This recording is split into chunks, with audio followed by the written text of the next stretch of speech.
Jai Hind, my dear friends. Today we will learn about what is resource sharing. आज हम लोग पुस्तकालयों में संसाधन सहभागिता को अंग्रेजी में रिसोर्स शेयरिंग कहते हैं। इसके बारे में पता करेंगे। एक तो ये क्या चीज़ होती है, इसकी अवधारणा क्या है, इसके उद्देश्य क्या है और इसको प्राप्त करने में बाधाएं कौन कौन सी आती हैं। ये तीनों चीज़ें हम लोग पता करने वाले हैं। तो इसका इम्पोर्टेंस सबसे पहले हम लोग जान लेते हैं कि ये लाइब्रेरी में क्यों इम्पोर्टेंट है। अब जैसे लाइब्रेरी छोटी सी जगह पे होती है, अब ऐसे तो पूरी दुनिया की सामग्री किसी एक लाइब्रेरी में तो हो नहीं सकती है, तो इसीलिए एक लाइब्रेरी को दूसरे लाइब्रेरी पे डिपेंडेंट होना पड़ता है। इसी को हम बोलते हैं रिसोर्स शेयरिंग। जब हम रिसोर्स को शेयर करते हैं तो इसी के बारे में हम लोग बढ़िया से जान लेते हैं। तो सबसे पहले हम लोग ये जान लेते हैं कि संसाधन क्या होता है। तो मनुष्य के प्रयोग में आने वाली सभी वस्तुएं संसाधन कहलाती हैं, चाहे वे निर्जीव वस्तुएं हैं चाहे वे सजीव वस्तुएं। निर्जीव वस्तुओं में क्या क्या आती हैं, जैसे कुर्सी, मेज़, कपड़े, लैपटॉप, भूमि, फर्नीचर, ये सारी चीज़ें हो गई। और सजीव में क्या क्या आते हैं, जैसे कैटल्स हो गए, जैसे गधा हो गया, घोड़ा हो गया, खच्चर हो गया, हाथी हो गया, ये सारे ट्रांसपोर्ट के वर्क में आ जाते हैं और उसको खाद्य पदार्थ के रूप में आ जाते हैं। पेड़ पौधे ये हमारे ऑक्सीजन वगैरह के काम में आ जाते हैं, प्लस फर्नीचर वगैरह के काम में आ जाते हैं। तो ये सजीव और निर्जीव ये दोनों संसाधन होते हैं। आजकल हम लोग मानव संसाधन की भी बात कर रहे हैं। अगला ये सहभागिता क्या मतलब होता है। सहभागिता मतलब शेयरिंग यानी बांटना। तो ये दोनों चीज़ें हम लोगों को समझ में आ गई होंगी। अब हम लोग पूरे चैप्टर को ठीक से पढ़ते हैं। इसका जो मूल उद्देश्य होता है कि सामूहिक संसाधनों को मिला करके सभी भागीदार जितने भी संस्थान होते हैं उनके सभी के परस्पर हित को ध्यान में रख करके और किसी भी संसाधन का सबसे ज़्यादा उपयोग किया जा सके, इसको बोलते हैं इष्टतम स्तर। इष्टतम स्तर मतलब सर्वोच्च स्तर तक प्राप्त करने का जो विधि होता है उसको मूल उद्देश्य है। और इसमें भिन्न भिन्न तरीके अपनाए जाते हैं। जैसे सहकारी अधिग्रहण हो गया, मतलब कई लोग मिल करके अधिग्रहण कर लें, किसी भी चीज़ को इकट्ठा कर लें। केंद्रीकृत प्रसूचीकरण, केंद्रीकृत मतलब एक छोटा सा कोई केंद्र बना दिया जाए और वहाँ पे सारी सूचनाएं इकट्ठी हों और वहाँ से हर तरफ वितरित की जाएं। और तीसरा जो सबसे आसान है और सबसे ज़्यादा प्रचलन में है वो है अंतर पुस्तकालय ऋण, मतलब एक पुस्तकालय से दूसरे पुस्तकालय में रिसोर्स को ऋण पे देना, मतलब साझा करना। तो ये 3 तरह के तरीके होते हैं एक रिसोर्स को शेयर करने के लिए। और उसके बाद ये मैंने बताया है कि जो उपलब्ध संसाधन है उसका इष्टतम उपयोग करना इसका मुख्य प्रयोग है। और जब अन्य पुस्तकालयों से जो वांछित सामग्री होती है वो जब हमें प्राप्त हो जाती है तो इससे पुस्तकालय की क्षमता भी बढ़ जाती है। मान लीजिए हमारे पास 100 किस्म की किताबें हैं किसी भी पुस्तकालय में, और उसके बाद किसी अन्य पुस्तकालय में 100 तरह की किताबें हैं, लेकिन अलग अलग तरह की विदेशी पुस्तकालय हैं, पुस्तकें और पत्रिकाएं हैं। तो अगर हम शेयर कर लें इसको, देश में उपलब्ध सारे पुस्तकालय दूसरे को दे दें और उसके बाद विदेश से जो सारी सामग्रियां हैं उसको शेयर कर दें, तो दोनों के पास शेयर हो जाएगी और किसी एक को इकट्ठा करने की ज़रूरत नहीं होती है। और इसमें प्रत्येक भागीदार को कुछ उपयोगी योगदान करना होता है। ऐसा नहीं है कि हम लेते ही रहें, दूसरे से सब कुछ ले लें और जब काम आए तो दूसरे को सहयोग ना दें। ये सबसे बड़ी कमी है इस चीज़ की, कई लोग ऐसा करते हैं। और उसके बाद ये आया क्यों, आखिर इसका क्या कारण हो गया कि हम लोग रिसोर्स शेयरिंग की बात करने लगे। 1950 और 60 के दशक में क्या हुआ कि एकाएक पुस्तकालय का जो बजट हो वो कम हो गया। और जब बजट कम हो गया यानी जब हमारे पास पैसे कम हो गए तो चीज़ों को हम खरीद नहीं सकते, लेकिन हम किराए पे ले सकते हैं या उधार ले सकते हैं या वस्तु विनिमय की तरह ले सकते हैं। जैसे एक किताब हमने दिया आपको और आपने हमें दे दिया एक किताब, तो इस विनिमय के द्वारा हम लोग कर सकते हैं। तब यहाँ से ये जन्म लेता है संसाधन सहभागिता की बात। तो इस अवधारणा को हम लोगों ने लीगल फॉर्म में दिया, औपचारिक फॉर्म में दिया। तो यहाँ से इसकी शुरुआत हो जाती है। एक विचारक हैं एलन केंट, इन्होंने बताया है पुस्तकालय संसाधन के बारे में कि ये बताते हैं कि एक ऐसा कार्य करने का तरीका होता है जिसमें अनेक पुस्तकालय होते हैं, ढेर सारे पुस्तकालय होते हैं और जिसका समान कार्य होता है। जैसे कोई पुस्तकालय हो गया जो हिस्ट्री से रिलेटेड सारे रिसर्च कर रहे हैं, ठीक है, और दूसरा पुस्तकालय भी हिस्ट्री से रिसर्च कर रहा है, तीसरा पुस्तकालय भी हिस्ट्री से रिसर्च कर रहा है। तो इसमें क्या हो गया कि मान लीजिए किसी के पास वर्ल्ड हिस्ट्री है, किसी के पास एंशियंट हिस्ट्री है, किसी के पास मिडिवल हिस्ट्री है, किसी के पास मॉडर्न हिस्ट्री है, तो वो एक दूसरे के संसाधनों को यूज कर सकते हैं। तो इसको हम बोलते हैं समान कार्य, और इसको अधिक सकारात्मक रूप में सहभागिता कर सकें। तो इसका सिंपल सा ये जो डेफिनेशन टाइप है कि बताया गया है कि जिसमें अनेक पुस्तकालय समान कार्यों में अत्यधिक सकारात्मक रूप से सहभागिता कर सकें, उसको हम बोलते हैं संसाधन सहभागिता। अब संसाधन सहभागिता में पारस्परिकता की भी बहुत ही ज़्यादा आवश्यकता होती है कि ऐसे भागीदारों को प्रयोग में लिया जाता है जिसमें कुछ न कुछ सदस्य सहयोग दे सकें और सहयोग देने के इच्छुक भी हों, और आवश्यकता अगर किसी को पड़े तो उसको उपलब्ध कराया भी जा सके। अब संसाधन के बारे में कौन कौन से संसाधन इसमें आते हैं, इसके बारे में हम लोग जान लें। जैसे कि मैंने पहले ही संसाधन के बारे में बताया जो मनुष्य के प्रयोग में आता है, तो उसका बताया गया जैसे सामग्रियाँ होती हैं, विभिन्न प्रकार की सामग्री होती है, पुस्तक हो सकती है या किसी भी प्रकार की पत्रिकाएँ हो सकती हैं, ये सारी चीज़ें सामग्रियों के रूप में आती हैं। और दूसरी चीज़ होती है कार्य। किसी पुस्तकालय में मान लीजिए ढेर सारा काम आ गया, कई मांग बढ़ गई किसी पुस्तकालय में, तो वहाँ पे कार्य को हम बांट सकते हैं दूसरे पुस्तकालय के साथ कि आधा कार्य उस पुस्तकालय द्वारा किया जा सकता है। सेवा का काम, मान लीजिए ढेर सारे लोग आ गए, पूछताछ करना है, तो उनको डील करने के लिए हमें ढेर सारे स्टाफ की ज़रूरत होती है। तो सेवा के रूप में भी हम संसाधनों का प्रयोग कर सकते हैं। तो ये सारी चीज़ें होगी संसाधन में, सामग्री, कार्य, सेवा या व्यावसायिक और गैर व्यावसायिक कर्मचारियों को अभिव्यक्त करता है।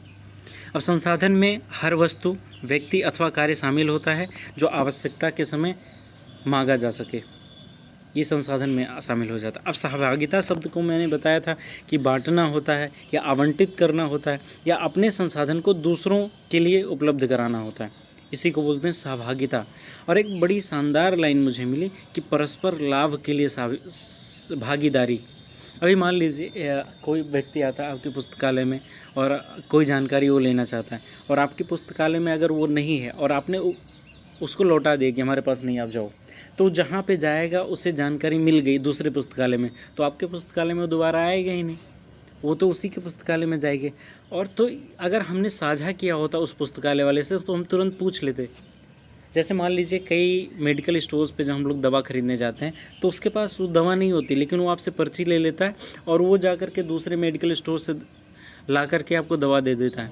तो ग्राहक को लौटना नहीं पड़ता है, तो उसे भी अच्छा लगता है, वो दोबारा भी जाएगा। तो यही कार्य यहाँ पे भी है।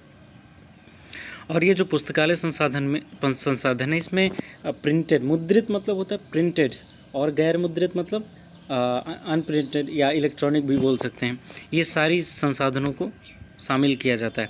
लेकिन एक और भी चीज़ है कि मान लीजिए हम लोग साझेदारी तो कर रहे हैं, लेकिन साझेदारी करने में उसका नुकसान ना हो जाए। पता चले किसी लाइब्रेरियन के पास एक कैटलॉग रखा हुआ है, इलेक्ट्रॉनिक कैटलॉग, ओपैक जिसको बोलते हैं, अब उसको हम उठा लेकर आए और उसके पास एक ही था, तो उसका तो नुकसान हो जाएगा।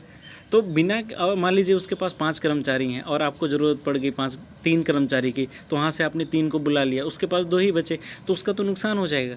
तो रिसोर्स शेयरिंग तो हमें करना है, लेकिन बिना किसी को नुकसान पहुँचाए। ये बड़ी शानदार बात है कि बिना किसी को नुकसान पहुँचाए आप रिसोर्स शेयरिंग करो। अब ये तो हम लोगों ने थोड़ा सा इंट्रोडक्शन पार्ट जान लिया और उसके अवधारणा को समझ लिया। अगर अवधारणा पूछा जाता आपसे तो आप इतना ज़्यादा समझा सकते हो उसमें। दूसरा चीज़ हम उद्देश्य के बारे में जानते हैं कि रिसोर्स शेयरिंग के उद्देश्य क्या होते हैं। तो ये बताया गया कि ये आदर्शवादी बात है और इसमें जो मेन लक्ष्य है, उपभोक्ता को मेन लक्ष्य बनाया गया है कि सारा का सारा फोकस जो कंज्यूमर है उसको बनाया गया है कि कंज्यूमर को सुविधापूर्वक सारी सूचनाएं प्रदान कर दी जाएं, चाहे वे संसाधन कहीं पे भी हों, कहीं से लानी पड़े। और इसमें कई चीज़ें शामिल होती हैं इसके उद्देश्य में। जैसे एक तो जब हम लोग एक दूसरे पे साझेदारी से काम करते हैं तो एक तो लागत में कमी आ जाती है कि हमें सारी की सारी सामग्रियाँ इकट्ठी नहीं करनी पड़ती है और उतने स्टाफ नहीं रखने पड़ते, तो हमारी लागत अपने आप कम पड़ जाती है। दूसरी चीज़ कि पुनरावृत्ति नहीं होती है, सूचना संसाधनों की पुनरावृत्ति नहीं। अब इस पुस्तकालय में सारी पुस्तकें हैं और दूसरी पुस्तकालय में भी सारी पुस्तकें हैं, तो सेम पुस्तक चीज़ें यहीं पे और सेम चीज़ें वहीं पे, हम नई चीज़ें कर ही नहीं सकते। हमारा सारा रिसोर्स, सारा कर्मचारी इसी में घिस पिट जा रहा है, तो रिसोर्स की पुनरावृत्ति नहीं होगी, उसका दोहराव नहीं होगा बार बार। और उसके बाद उपभोक्ताओं के विस्तृत वर्ग के लिए सूचना संसाधनों की व्यवस्था हो जाएगी। कितने भी उपभोक्ता हैं, चाहे वो विज्ञान से रिलेटेड आएँ, साइंस से रिलेटेड आएँ, इतिहास से रिलेटेड आएँ, या अन्य किसी क्षेत्र से रिलेटेड आएँ, शोध कार्य से रिलेटेड आएँ, तो हम उनको सारी की सारी सुविधाएं प्रदान कर सकते हैं जब हम एक दूसरे से साझा करके कार्य करते हैं।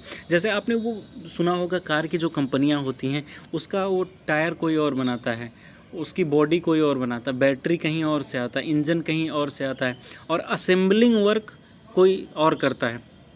तो ये होता है रिसोर्स शेयरिंग। वो एक दूसरे को मतलब बेच करके रिसोर्स को शेयर करके एक जगह पे असेंबल कर दिए। अगर कार वाले ऐसा सोचें, टायर भी हम बनाएंगे, इंजन भी हम बनाएंगे, ये भी बनाएंगे, हम वो भी बनाएंगे, तो शायद असेंबलिंग इतनी तेज़ी से ना हो पाए और इतना तकनीक भी विकसित नहीं हो पाए। मान लीजिए कोई इंजन बना रहा है, तो इंजन वो इतना शानदार बनाएगा कि वो और हर साल वो नवाचार उसमें करता रहेगा, क्योंकि उसका फोकस सिर्फ इंजन में है। और टायर बनाने वाला, अभी देखो आप, ट्यूबलेस टायर आ गया।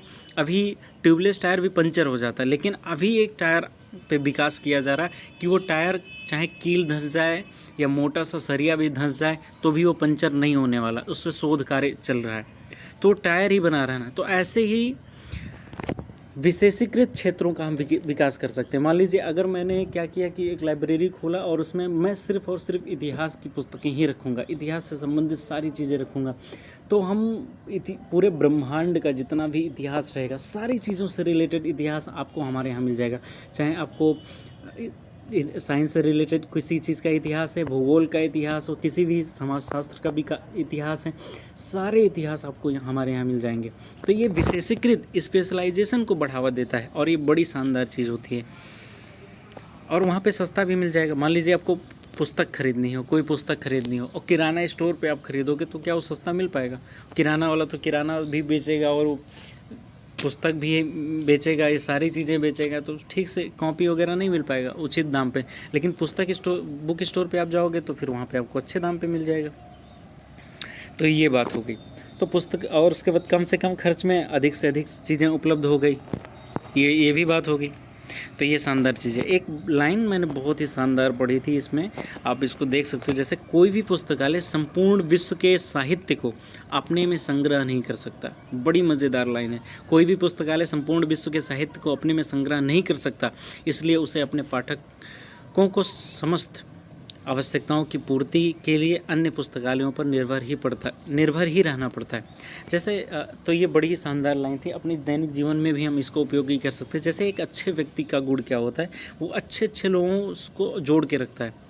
जैसे एक मान लीजिए मैं लाइब्रेरी एंड साइंस का विद्यार्थी हूँ, बट मुझे साइंस के बारे में नहीं पता, तो मैं किसी ऐसे साइंस के फील्ड के अपने दोस्त को बनाऊंगा जो साइंस के बारे में मुझे कुछ भी दिक्कत होगी तो बताएगा। कंप्यूटर फील्ड में मेरी अच्छी नॉलेज हो सकती है, नहीं है, तो मैं ऐसे शिक्षक को, ऐसे व्यक्ति से अपना संपर्क बढ़ाऊँगा जिसको कंप्यूटर में बहुत अच्छी नॉलेज हो, और जब भी मुझे दिक्कत हो तो कंप्यूटर के बारे में उससे मैं पूछ लूँगा, और उससे लाइब्रेरी से रिलेटेड कोई भी जानकारी होगी तो मैं दे दूँगा।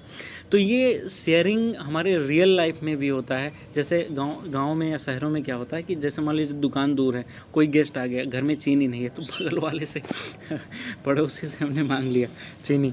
तो ये भी रिसोर्स शेयरिंग हो गया। रिसोर्स शेयरिंग हम सारे लोग जानते हैं, लेकिन इसको लिखना अपने शब्दों में ये शानदार होगा। तो रियल लाइफ से जोड़ो, मज़ेदार बातें होंगी। अब इसकी बाधाएं भी कई चीज़ें आती हैं। कौन कौन सी बाधाएं? एक तो अपर्याप्त पुस्तकालय संग्रह होते हैं। एक तो ऐसा है नहीं कि एक पुस्तकालय यहाँ है तो 1 किलोमीटर बाद दूसरा पुस्तकालय है। मान लीजिए एक पुस्तकालय यहाँ है और 50 किलोमीटर बाद दूसरा पुस्तकालय, तो कोई भी रिसोर्स मंगाना हुआ तो उसका ट्रांसपोर्टेशन वगैरह सब कुछ हमें देखना पड़ेगा। तो उनके पास अपर्याप्त पुस्तकालय भी होता है। हमारे यहाँ पर्याप्त पुस्तकालय हैं। दूसरी, अपर्याप्त धन भी है। अब स्पेशलाइजेशन नवाचार करने के लिए तो आपको बहुत पैसे की ज़रूरत होती है। और यहाँ पे आपने देखा ही होगा, हरदयाल म्यूनिसिपल लाइब्रेरी दिल्ली वाले, वो बेचारे रो रहे थे, हड़ताल कर रहे थे लॉकडाउन में कि हमें पैसा दीजिए, पैसा दीजिए, पैसा नहीं मिल रहा है। तो उन्हें सैलरी नहीं मिल रही है, तो आप नवाचार की बात क्या करेंगे। और जटिल पुस्तकालय प्रक्रियाएँ हैं, एक तो इतना जटिल बना दिया है, बहुत ही जटिल है। एक पुस्तक को अगर ढूंढना हो तो फिर बड़ी मुश्किल से मिल पाता है, प्रक्रियाएं बड़ी ही जटिल हैं। और उसके बाद कर्मचारी हमारे यहाँ ऐसे आ रहे हैं, ठेके पे आ जा रहे हैं 5-6 हज़ार रुपये पे। तो 5-6 हज़ार पे कैसे आपको कर्मचारी मिलेंगे? ये तो योग्य नहीं रहेंगे, ना तो अच्छे से प्रशिक्षित रहेंगे। और उसके बाद पुस्तकालय अध्यक्षों की ओर से भी जो पुस्तकालय अध्यक्ष होता है उसके सोच जो होती है, उसकी सोच आज भी सीमित है। वो सोचता है कि आज हमारा काम क्या है, जितनी पुस्तकें पढ़ी है उसी को ठीक ठाक रखा जाए, साफ़ सुथरा करके रखा जाए। सोच सीमित है, कूप मंडूक वाली बात है कि जैसे मेढक होता है ना कुएं में, तो उसे लगता है कि ये कुआं ही सारा उसका संसार है। तो ऐसे ही पुस्तकाध्यक्षों की बात है कि उसका पुस्तकालय में जितनी पुस्तकें हैं उतना ही उसे देख रेख करना है। अगला, स्थानीय स्वायत्तता खोने की भी आशंका होती है कि भाई मान लीजिए हमने शेयरिंग वगैरह कर लिया तो फिर स्वायत्तता उसकी नहीं रहेगी ना। अभी तो यही सर्वे शर्मा है, बाद में उन पे डिपेंडेंट होना पड़ेगा और विशाल पुस्तकालयों पर अधिक बोझ पड़ जाएगा। अब मान लीजिए छोटे छोटे पुस्तकालय हैं, ये सारे जाएंगे, जो बड़े बड़े पुस्तकालय नेशनल लाइब्रेरी से ही जुड़ेंगे तो जाकर उनको परेशान करने लगेंगे। तो रिसोर्स शेयरिंग एक बहुत ही बड़ी चीज़ है, बहुत ही अच्छी चीज़ है, लेकिन उस पर ज़्यादा ही बोझ पड़ जाएगा। और पुस्तकालयों में दूरी की भी समस्या होती है। 1 मिनट, पुस्तकालयों में दूरी का जो मैंने बता दिया, और पुस्तकालय प्राधिकरण द्वारा समर्थन भी नहीं मिलता है। वो सारे नेतागिरी करते रहते हैं, तो समर्थन क्या खा देंगे, अपना जेब भरेंगे। वोट बैंक की राजनीति होती है। तो प्राधिकरण जो है उसका ये जो पॉलिटिसाइजेशन होता है, ये बड़ी बेकार चीज़ है, समर्थन नहीं मिल पाता है। तो ये सबसे बड़ी चीज़ है नवाचार में। अपना देश इसीलिए पीछे है क्योंकि हम नवाचार नहीं कर पाते हैं। और संसाधन सहभागिता योजना के क्रियान्वयन के लिए नेतृत्व का अभाव। बिल्ली के गले में घंटी बांधेगा कौन? तो शुरुआत कौन करेगा, इसकी सबसे बड़ी चीज़ है। तो ये कुछ बाधाएं हैं। तो ये रहा हमारा आज का टॉपिक, पुस्तकालय सहभागिता। ये शानदार टॉपिक था। तो हमने सिंपल लैंग्वेज में सीख लिया कि एक तो अवधारणा क्या है, तो ये पूरा मैंने बता दिया एलन केंट वगैरह का। फिर उसके बाद इसका उद्देश्य मैंने बता दिया, और उसके बाद फिर सहभागिता के मार्ग में कौन कौन सी बाधाएं होती हैं। तो आप इसको रियल लाइफ से जोड़ करके करोगे तो बहुत मज़ा आएगा। चलो, थैंक यू वेरी मच दोस्तों, आपने अपना प्रीशियस टाइम मुझे दिया, इसको सुना। Thank you.